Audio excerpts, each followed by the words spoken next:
Dr. Hovind taught science for 15 years. Then he got his PhD in education. He's always had a love for teaching. But one thing that he's discovered is that in many of the science textbooks across America today, there are some fallacies, some false information being presented. Why is this information in the science textbooks? What are they trying to prove?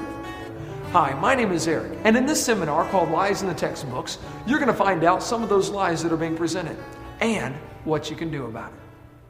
Okay, yes, Jared on the phone. Go ahead, Jared. Hey, Ken, what's up? Barely hear you, Jared. Try that one more time. Okay, can you hear me? A little better. Go ahead.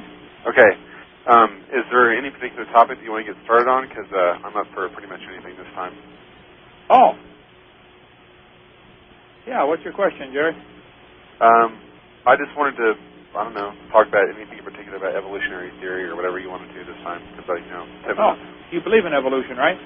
No, actually, I'm not sure what I believe, to be honest with you. I used to be a Christian, and once I got into college and stuff and started thinking apart from my family and my church, I kind of just strayed away from Christianity, but I didn't accept the theory of evolution just to replace or anything like that. Okay. I'm still in the process of figuring out what I believe, and that's why I ran across you and your seminars and all this stuff. Well, good. And getting away from home and being in college and having influential professors and having the hormones running wild and nobody being around, did that have any influence on your getting away from God, or is it just coincidence happened at the same time? Well, I think I wouldn't say it was a coincidence, but that's not why. Okay. I'm not a Christian. All right, because a lot of people, that is their reason. They don't want God telling them what to do, because they want to commit adultery or lie or cheat or steal or something like that. So, sure. Okay. I don't deny that thesis of yours has some validity. I don't think that it's true in my case. Okay. Well, good.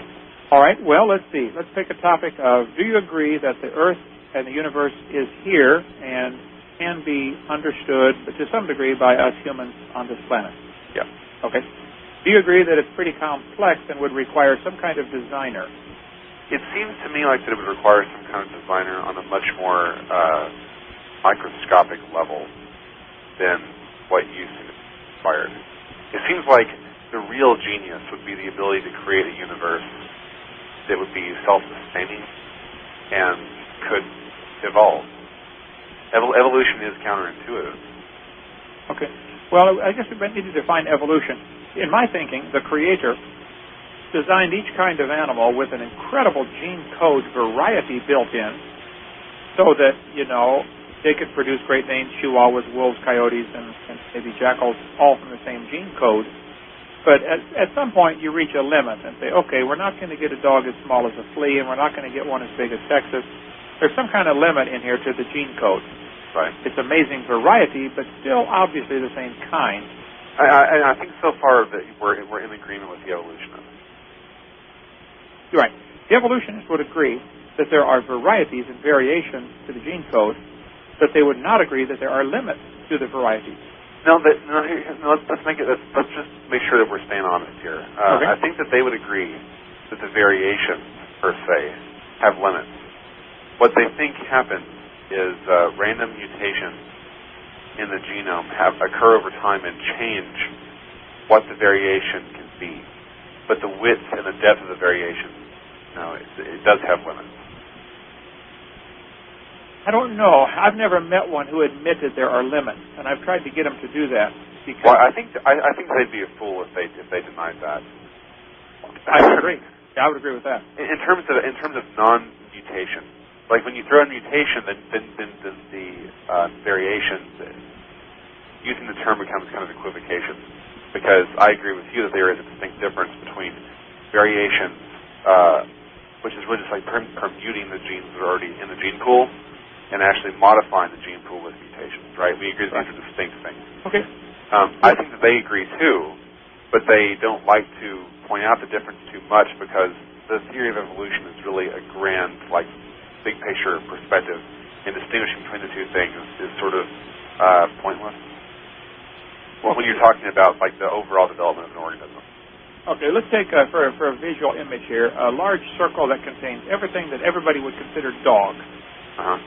And within that circle, there are variations all the way from huge Great Danes to little tiny Chihuahuas, and and curly hair, straight hair, wrinkled skin like the Shar-Pei, and long-legged and short-legged, and there's a whole lot of varieties within that circle. A lot of useless varieties. Many useless. Yeah, counterproductive. Waste of space. Then let's draw another circle, not overlapping, containing everything we'd consider cat. Right. Okay. Now, I would say as a creationist that God created the cat kind, possibly even 5 or 10 original kinds of cats.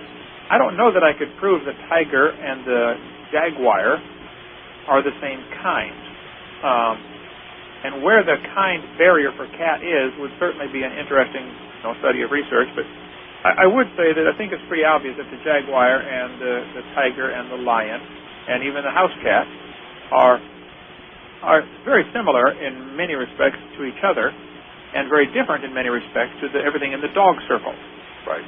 Even though they both have, the two circles would still have similarities like hair, milk gland, 4 legs, 2 eyes, etc.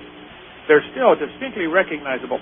Now, is the observations that humanity has had for the last 6,000 years of cats producing cats and dogs producing dogs, albeit, wild varieties, is that observation enough to warrant the conclusion that even cats and dogs had a common ancestor, let alone cats and pine trees? No. I don't think so either. So that's where I try to point out, hey, yes, there are variations, no question.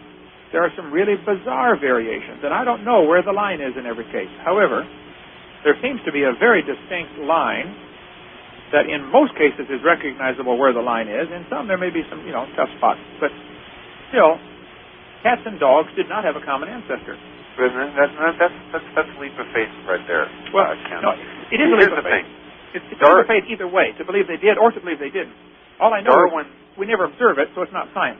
We can't observe it. We couldn't.